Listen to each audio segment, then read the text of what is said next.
నకిలీ మద్యంతో మనుషుల ప్రాణాలు తీస్తున్న చంద్రబాబు సర్కార్, నకిలీ మద్యంతో మనుషుల ప్రాణాలు తీస్తున్న చంద్రబాబు సర్కార్, నకిలీ మద్యంతో వెంటనే నకిలీ మద్యం ఫ్యాక్టరీలను వెంటనే కూటమి ప్రభుత్వం మద్యాన్ని వెంటనే సీఎం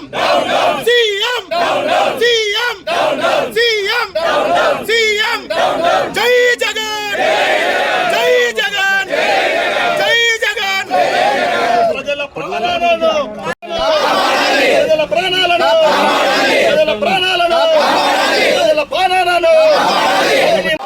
నకిలీ మద్యం ఫ్యాక్టరీలను వెంటనే ప్రాణాలతో చెలగొట్టబడుతున్నది పార్టీ నాయకుడు.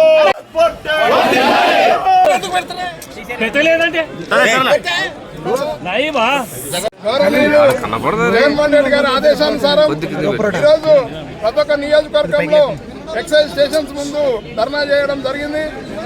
మొన్న ఒక వారం కింద మొలకాల చెరువులో కుటీర పరిశ్రమ మాదిరి పెద్ద లిక్కర్ ఫ్యాక్టరీ, కల్తీ మద్యం తయారు చేసే ఫ్యాక్టరీ పై దాడి చేయడం జరిగింది ఎక్సైజ్ వారు. అలాగే గతంలో చంద్రబాబు నాయుడు ఎలక్షన్ ముందు నేను బెల్ట్ షాప్ పెడితే బెల్ట్ తీస్తా అని చెప్పడం జరిగింది. కానీ ఎలక్షన్ అయిన తర్వాత ప్రతిరోజు పొద్దున 5 గంటలకే మద్యం ప్రతి ఒక్క బడ్డీ కొట్లు అయితేనేమి, ప్రతి ఒక్క డాబాలు అయితేనేమి ఈరోజు ఫుల్ గా. గతంలో జగన్మోహన్ రెడ్డి గారు గవర్నమెంట్ షాపుల ద్వారా అమ్మితే ఎక్సైజ్ పాలసీలో 6,800 కోట్లు రావడం జరిగింది. అదే చంద్రబాబు నాయుడు ఇన్ని బెల్ట్ షాపులు ఉన్నా, ఇంత మద్యం ఏర్లై పారుతున్నా ఇప్పటికే 6,900 కోట్లు ఎలా వచ్చిందని చూపించడం జరుగుతూ ఉంది. దీన్ని బట్టి అక్రమ మద్యం ఏ పార్టీదో మీరు అందరూ గమనించగలరు. ఈరోజు జనాలు చనిపోవడం కూడా జరుగుతూ ఉంది. గతంలో జగన్మోహన్ రెడ్డి గారు గవర్నమెంట్ షాపుల ద్వారా సప్లై చేస్తే అన్ని చీప్ లిక్కర్ అమ్ముతా ఉన్నారు, ప్రజల ప్రాణాలు తీస్తూ ఉన్నారు అని చెప్పడం జరిగింది. కానీ ఇప్పుడు అదే పరిస్థితి ఈరోజు, ఆ రోజు లేని పరిస్థితి ఈరోజు రాష్ట్రంలో ఉంది. కాబట్టి కూటమి ప్రభుత్వం పైన మా వైఎస్ఆర్ పార్టీ వాళ్ళు ప్రతి ఒక్క విషయంలో ఇప్పటి నుంచి ధర్నాలు, తర్వాత నిరసనలు తెలియజేస్తాం. ఎందుకంటే ప్రజల ప్రాణాలు ముఖ్యం మాకు. చంద్రబాబు నాయుడు ప్రజల ప్రాణాలు అవసరం లేదు, ఆయనకు బడుగు బలహీన వర్గాల గురించి ఆలోచన చేసే పరిస్థితిలో ఈ ప్రభుత్వం లేదు. కాబట్టి మేము వీళ్ళందరిపైన చర్యలు తీసుకోవాలని డిమాండ్ చేస్తున్నాం ఈరోజు వైఎస్ఆర్ కాంగ్రెస్ పార్టీ తరఫున. జగన్మోహన్ రెడ్డి గారి ఆదేశాల మేరకు, మన ఇన్ఛార్జ్ రేణుకమ్మ గారి ఆదేశాల మేరకు ఈరోజు నారావారి నకిలీ లిక్కరు స్కామ్ బట్టబయలుగా జరిగింది. దీనిపైన వైఎస్ఆర్సీపీ పార్టీ నిరసన దీక్ష ఈరోజు చేయడం జరిగింది. చంద్రబాబు నాయుడు గారు ముఖ్యమంత్రి అయినప్పటి నుంచి ఈ 17 నెలల నుంచి సంపద సృష్టికర్త, రాష్ట్రాన్ని దోచుకునే కర్తగా తయారైనారు.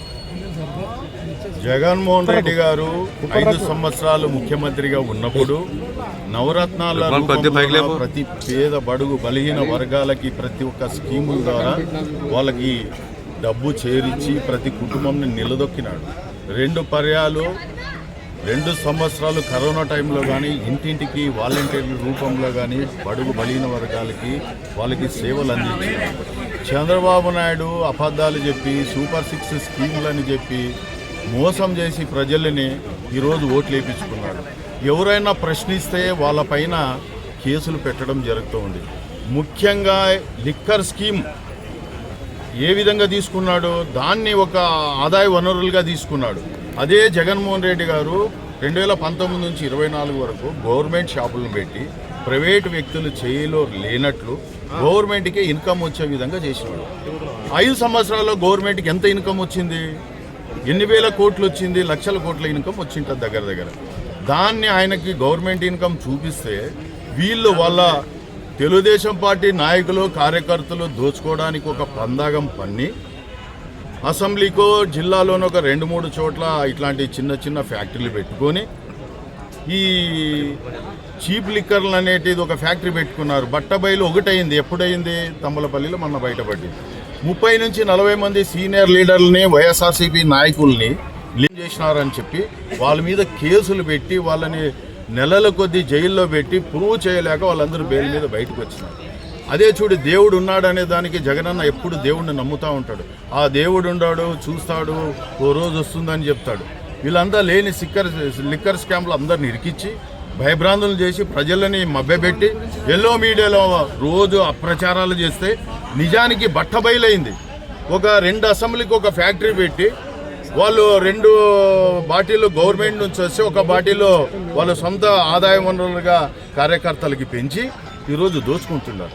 ఏ విధంగా వీళ్ళు ఈరోజు ఏది చేసినా కానీ, ఏ స్కీమ్ తెచ్చినా కానీ తెలుగుదేశం పార్టీ వాళ్ళ వర్గాలకి వాళ్ళ కార్యకర్తలకి ఆదాయ వనరులుగా మలుచుకుంటున్నాడు.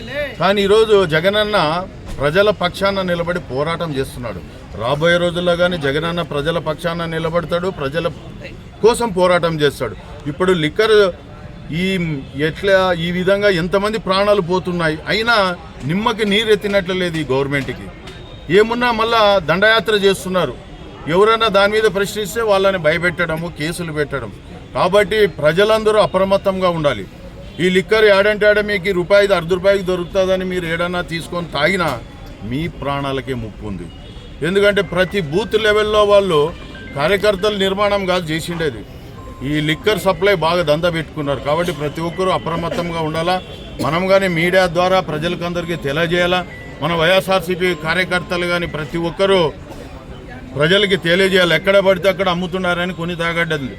మినిమం షాపుల్లో నన్ను వచ్చి తాగాలని చెప్పి మీకు కానీ ఒక విజ్ఞప్తి చెప్తున్నాం. తాగే అలవాట్లు ఉన్న వాళ్ళు వాళ్ళే మానుకోరు మనం చెప్పినంత మాత్రాన. కానీ ప్రజలందరూ స్వచ్ఛందంగా వచ్చి ఈ పోరాటానికి కానీ ఈరోజు కార్యకర్తలు, వైఎస్ఆర్సీపీ నాయకులు, కార్యకర్తలు, మహిళా కార్యకర్తలు, నాయకులు స్వచ్ఛందంగా కానీ ఇంతమంది వచ్చి ఈరోజు ఇంత గ్రాండ్ సక్సెస్ అయ్యేకి అందరూ వచ్చిన వాళ్ళందరికీ కానీ నేను ధన్యవాదాలు తెలియజేస్తాను. వైఎస్ జగన్మోహన్ రెడ్డి గారి ఆదేశాల మీదుగా లిక్కర్ స్కామ్ నుంచి బయట చెప్పాలనేసి లిక్కర్ ఆఫీస్ ముందు, ఎక్సైజ్ ఆఫీస్ ముందు ఈ ధర్నా చేయడం జరిగింది. ఇప్పుడు ఈ కూటమి ప్రభుత్వం లాస్ట్ 17 months ఫామ్ అయిన తర్వాత చూస్తే వీధిన బెల్ట్ షాప్ అదే విధంగా చూస్తే ఎక్సైజ్ రెగ్యులర్ రొటీన్లో చూస్తే చిత్తూరు డిస్ట్రిక్ట్లో ఒక ఫేక్ లిక్కర్ ఫ్యాక్టరీ దొరికింది. ఇది ఖచ్చితంగా దానిలో చూస్తే దానిలో అందరూ ఇన్వాల్వ్ పీపుల్ అంతా టీడీపీ నేతలే, టీడీపీ ఇన్ఛార్జ్లే ఉన్నారు. సో ఈ రకంగా వీళ్ళు ఇది చేసి మళ్ళీ ఇవే లిక్కర్ బాటిల్స్ చూస్తే మీరు విజయవాడలో కూడా, వైజాగ్లో కూడా ఈ బాటిల్స్ దొరకడం జరుగుతుంది. సో ఇది మీరు చూస్తే ఇది ఒక పెద్ద స్కేల్ మాఫియా. ఇది ఒక్క దగ్గర చేసింది కాదు, ఇది ఒక దగ్గర ఫ్యాక్టరీ ప్రొడక్షన్ చేసి అంతా డిస్ట్రిబ్యూట్ అవుతుంది. ఇంత పెద్ద డిస్ట్రిబ్యూషన్ చేయాలంటే ఒక్క ఎమ్మెల్యే, ఒక్క ఇన్ఛార్జ్ అయ్యేది కాదు. ఇది ఖచ్చితంగా గవర్నమెంట్లో చాలామంది అఫీషియల్స్ కూడా ఇన్వాల్వ్ ఉన్నారు అండ్ చాలామంది పెద్దవాళ్ళు కూడా దీంట్లో ఇన్వాల్వ్ అయ్యారు. సో ఈ విషయాన్ని మీరు